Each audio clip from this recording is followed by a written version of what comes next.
Wow, so I'm excited. We have a special guest today, Reverend Mark Anthony Lord. There he is. There's his handsome face. Um, Reverend Mark Anthony Lord is a spiritual teacher, an internationally recognized speaker, and an author, and a coach, and let's see, an ordained New Thought minister. I You think know he what, was, Reverend Sonny? yeah, what? I think we can go off script for this introduction. Yeah, I'm I think we thinking. can. All right, so let me tell you what I know about Reverend Mark Anthony Lord. Please. All right, so I know that Mark Anthony is someone who wants what he wants, knows what he wants, is very clear and specific with his intentions to the universe. And I still can't get his Starbucks order right. How many Splenda is it again, Mark? Exactly. And did you know that Mark Anthony Lord was an intern at Namaste, where I was the music director in Long Beach, California? And he volunteered. Are you ready for this, folks? He choreographed the first small rendition of Last Call, which was at that time called The Enlightenment. What about that? Wow, that's Did pretty you know he crazy. was a dancer? I have seen Mark dance. I have danced with Mark. I have taken Really? dance lessons with Mark. It is Mark Anthony is an amazing dancer, so creative, so fun. And what I also know is he is highly intuitive because he knew to found not one but two spiritual communities in Chicago. How about Very that? brilliant, very brilliant. All right, but did you know he could sing? Oh, really? Yeah, because at Namaste, when I was the music director, I dragged him up on stage to sing, and then I couldn't get him to stop. Yes. Well, in all seriousness, Mark Anthony, we love you. We are so grateful for you. We are grateful for your friendship. You know, I know for me, I can't believe it's been almost 20 years ago that we met. I was this little young thing. The very first time I met you, I went up and I said, I want to be your youth director. And you said, okay, great, but I can't pay you. And I said, well, not yet. And within about 6 months, you know, we created a youth program and we're rocking and rolling there. So I know you as someone who has always seen me and seen the greatness in me and has been propping me up over those last 20 years to get me to where I am today. You were calling me Reverend, you know, back then, and now it's official. So I'm so grateful to have you here today as a guest after being your student and now to have you here at our community. So I'm looking forward to what you have to say today. Absolutely. And most of Ahava knows how much support Mark has given this community. I mean, whenever I've been in need, whenever this community's been in need, calling Mark, he's always been there. He showed up, he dressed up, and he did, what needed to be done, and really helped us in the formative years of Ahava. And I've known Mark as long as you, and we've supported each other throughout the years. And I just am so happy and so honored just simply to call you friend. And I'll see you in August. Yes. Let's give a nice Ahavian welcome to Reverend Mark Anthony Lord. Take it away, bud. Oh my gosh, you guys, I'm going to just let you use up my 20 minutes and introduce me. We'll give you more time. Don't worry. It is such a joy to be here. Really, I love you all so, so much. Ahava, you're on my heart too. And Karen D'Amato, oh my gosh, I remember you when I was there speaking. I thought you were amazing. And while she's singing, the band's playing, I'm like, Karen, Soni, Marianne, you guys are a bit selfish with the talent. I gotta acknowledge that for you guys. I already made my donation, jumped over to Facebook, made my donation. I'm considering driving down every week to get my laundry done because that's how much I don't like doing it. But I hope I win so I can donate it to somebody. I love your mission, global transformation through personal evolution. And the reason I love that is because it gives me permission to give you the talk that is in my heart today. Also, the talk title, Revolutionary Love. So I'm going to bring you unabashed, with no holds, a revolutionary idea today. Revolutionary is a big word. And I looked it up and it says involving or causing a complete or dramatic change. Now that's a big idea. We think of revolutions throughout time and there's always a us versus them, right? There's a fight between two powers.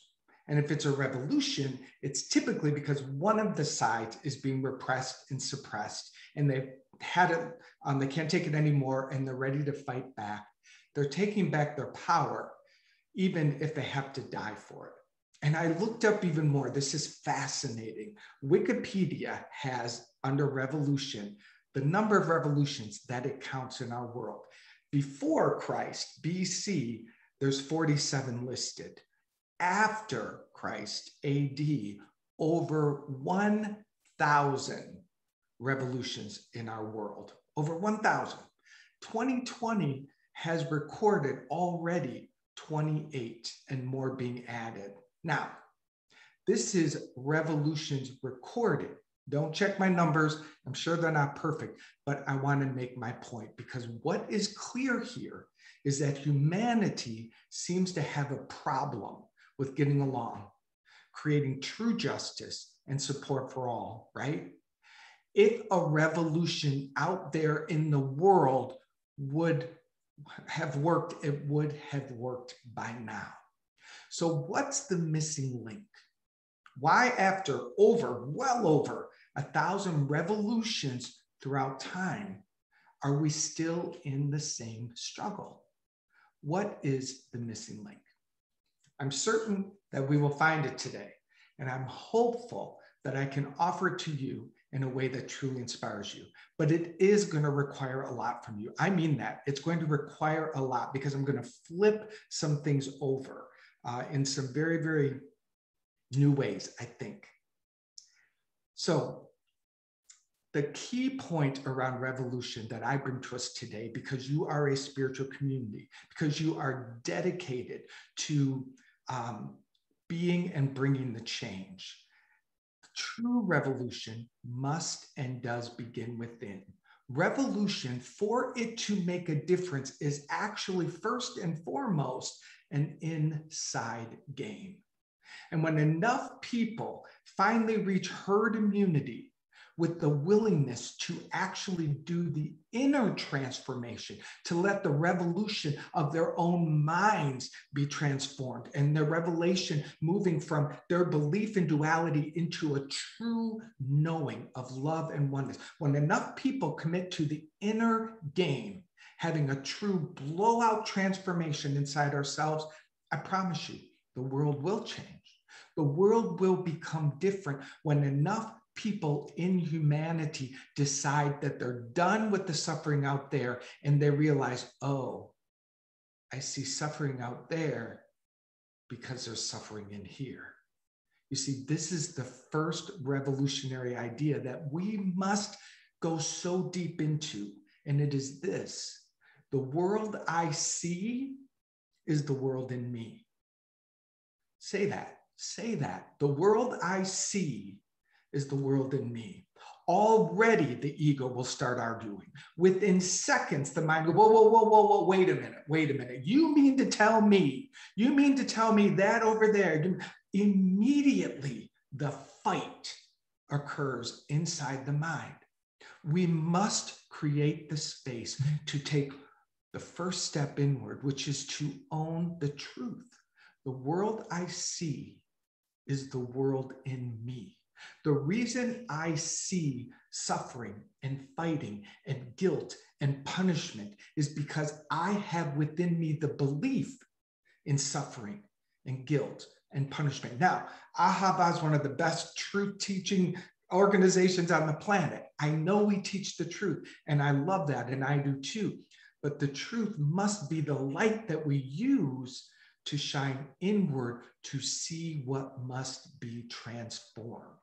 This is where the truth works. And most people are much more comfortable shining that light outward. Ooh, look at that. Ooh, look at that. Ooh, that's so bad. Oh, that's so bad.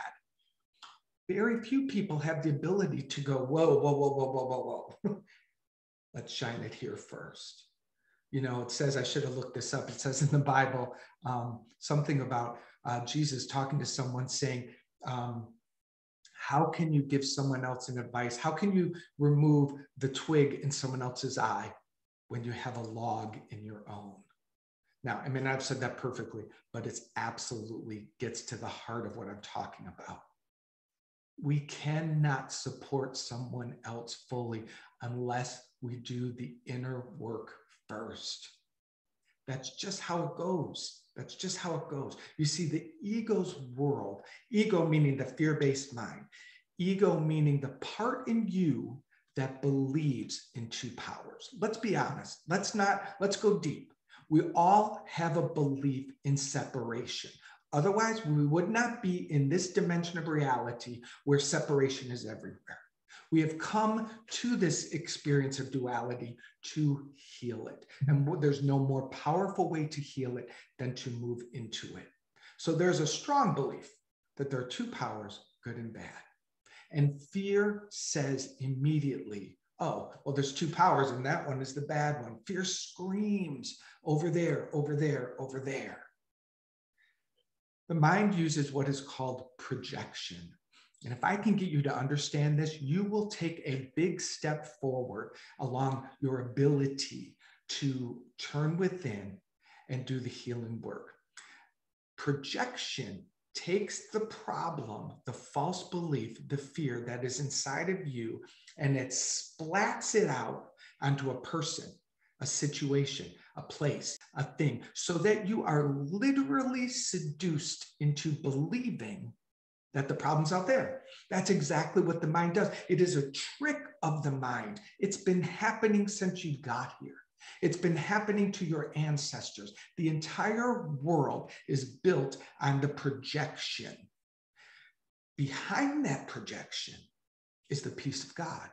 It's like, imagine a beautiful, glorious a world built in harmony and care and connection. Imagine light dancing with light. And overlaid on that is fear and separation and war and the belief in death and the belief that we're a body. All of these transitory things of this world, which are not who you are the very things that we believe we are. And when we believe that, we cannot see the glory of God. You don't get both. It's just the truth. And many of us are on the straggling point, which is fine. That's part of evolution. Part of evolution is, okay, I got one foot in the world of duality. Oh, that doesn't feel good. Oh, that's right. There's only God. There's only God. Back. So we're in the phase of back and forth, back and forth.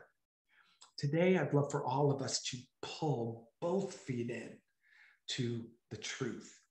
That in back of all of this suffering, in back of all of this suffering, in back of all of this belief in punishment, in back of the belief that I am a body, in back of the belief in separation is smiling in easy, effortless joy, the life of God, and you. You are the life of God. So as crazy as it sounds, you are in the kingdom of heaven, sitting back on the beach, drinking a wonderful drink, enjoying being, no wanting, no efforting, all the while dreaming yourself separate. And it's a collective dream of pain and suffering.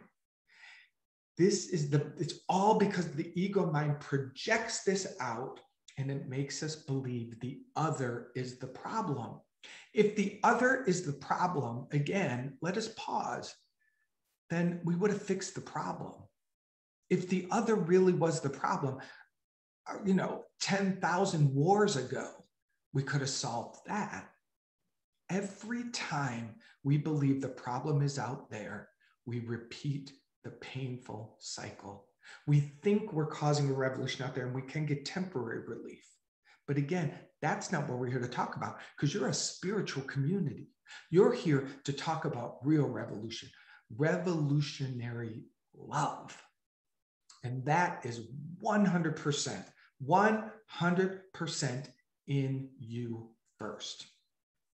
If you truly want to see the world change, and I believe you do, I know I do, then you must have a revolution inside of you and have removed from your subconscious mind every thought of attack, guilt, shame, any and every part of you that believes in punishment.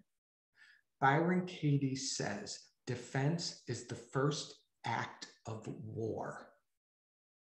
And we defend nonstop, don't we? Our minds all the time. I'm really inviting us to just take a look at this from on high. Look at what the separated mind does. Where is the revolution needed? Inside of us. Our mind, your mind must be purified of victim consciousness, of the belief in good and bad people. It first happens in you, in me, in Ahava, as a spiritual community that knows we cannot serve from fear. And we will not create a world of love until we become a world of love ourselves, in ourselves. There is a world in here. And this is the world that needs to be transformed by a revolutionary kind of love, a kind of love that is a wrecking ball for the glory of God, the kind of love that will only eliminate that which isn't true anyway. Emily Cady is a fantastic metaphysician. She's known in the Unity Movement, which is a sister organization to Centers for Spiritual Living. She was in the mid-1800s. And one of her quotes, I swear to you, I'm going to get tattooed on my body. She said, God, there's only God. Everything else is a lie. Use that as your litmus test. Use that throughout the day to notice how many lies we exist in and we support. There's only God, which means there's only love, which means there's only peace, which means there's only kindness, which means there's only the goodness, and everything else that's happening is the lie. Now, when we place ourselves up against that, it can be quite overwhelming, right? We're offering high, holy truth here. Our evolution of getting there is our journey. So I'm dropping high stuff here, but don't feel bad about it and don't get overwhelmed by it, because remember, as I'm talking about that, who are you truly? Are you truly God, or are you the lie? The only problem is we believe we're the lie. Once that problem's released, only God, only God. It's easier than we make it. Again, the mind might make you feel afraid, but the truth is it's already done. It's already done. So we must be willing to be truly transformed, to truly have that revolution inside ourselves. I remember when I was in ministerial school, and yes, Reverend Soni and I were both in the same ministerial. She was a few years behind me, but we were in the same wave of people out there in Los Angeles.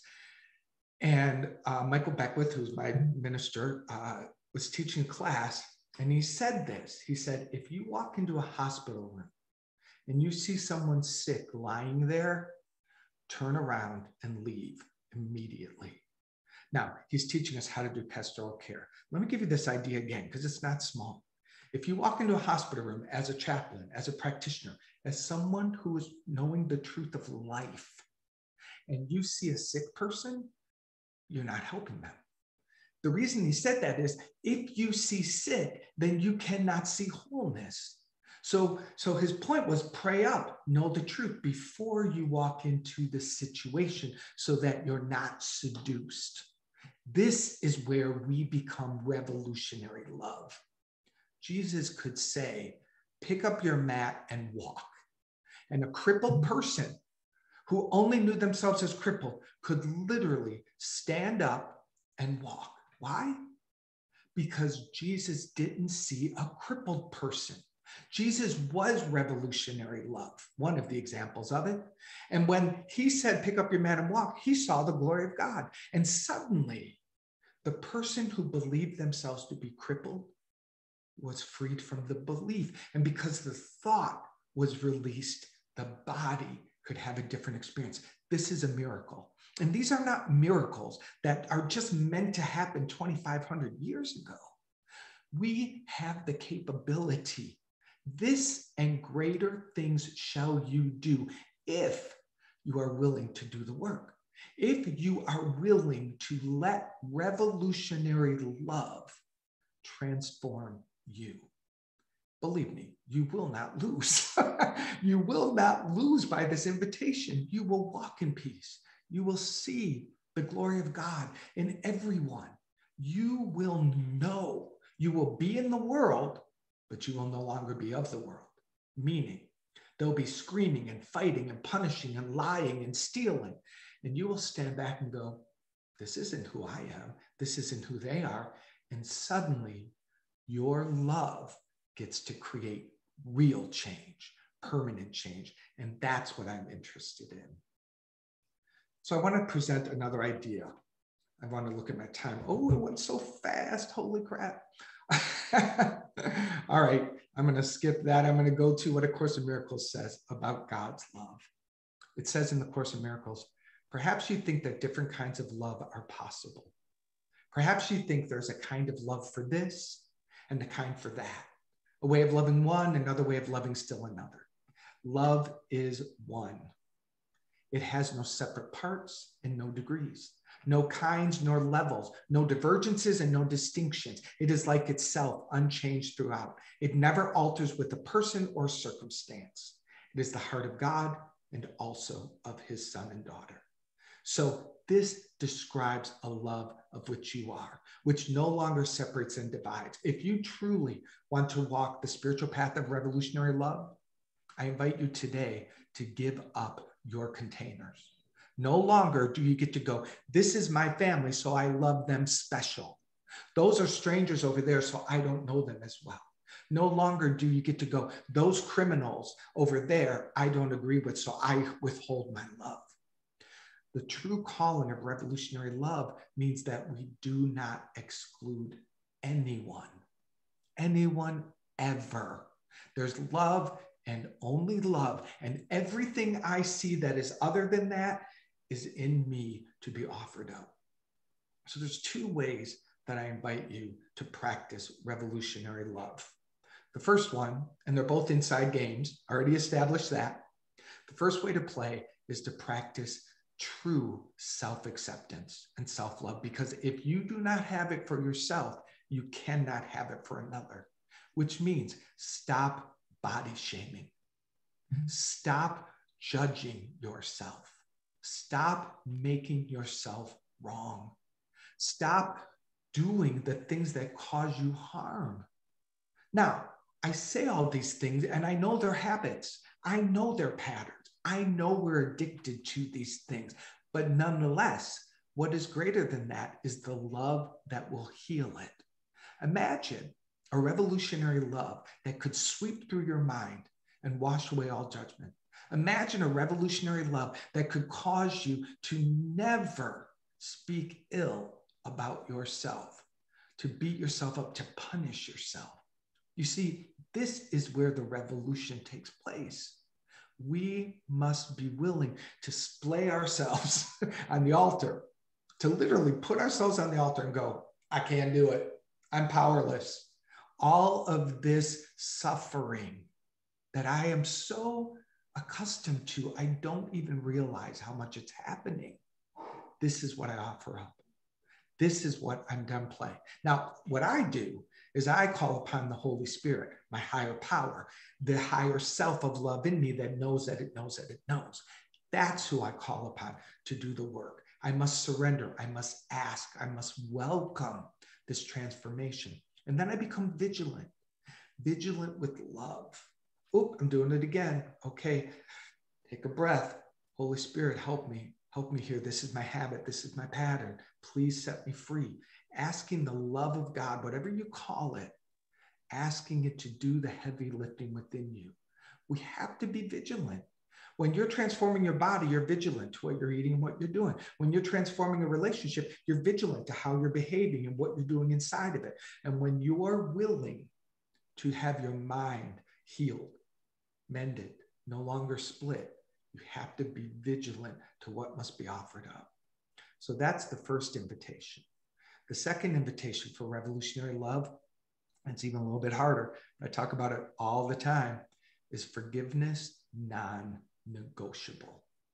You want to walk as a being of light, you want to be the change, then you are from this day forward appointed by me, because I'm just declaring it, not allowed to leave anyone out of your heart. Doesn't mean you won't get triggered. Doesn't mean you won't kick and scream and yell in your car. Doesn't mean you won't cry into your pillow. Doesn't mean you won't feel it. It means you won't become it and believe it. And when you're in the midst of it, I ask that forgiveness set me free. I ask that forgiveness help me see this person as the beloved. I ask that forgiveness help me know this person as my messenger, as my gift, because they're helping me see what's in me. Forgive, forgive, forgive, forgive. And don't ever stop. Don't ever stop. One of my greatest teachers of whom I know, and a dear friend of whom I know many of you know, is Edwin Gaines. And Edwin Gaines says, how do you know when forgiveness is done? When you're no longer in a body. That's a pretty clear understanding of how much I have to do. And I do it every day. Every day. When I go to bed, I close my eyes, and everyone I thought of, even the ones I thought of lovingly, by the way, because one day they're special, the next day I'm mad. Like, it's all in the world of duality. I never win. Every night, let's see, I said forgiveness set me and my mom free. I asked for forgiveness set me and my husband Patrick free. I asked for forgiveness set me and my business partner Aaron free. Any name that comes to mind, I just loop and I ask that I be healed inside of me. I have said yes to a revolution. I have said yes because I'm so bored with being in the world of duality. And if you're a 12-stepper, you'll know what I mean when I say I am so sick and tired of being sick and tired. I'm sick and tired of looking to the world. It is boring to me to have yet another conversation. Can you believe? Oh my gosh, can you believe? Can you believe? It's boring. Yes, I can believe it. Yes. What do you think the world would do differently if we don't change first? Yes, I believe it. It's been looping for thousands and thousands and thousands of years. Why? I'm surprised that you're surprised. That's what happens inside of me when people say, can you believe this happened? I'm like, I'm more surprised that you're surprised by that than I'm surprised by what happened. Do you get what I'm saying? I am no longer interested or seduced in the nonstop repeating story of the world. I'm interested in freedom.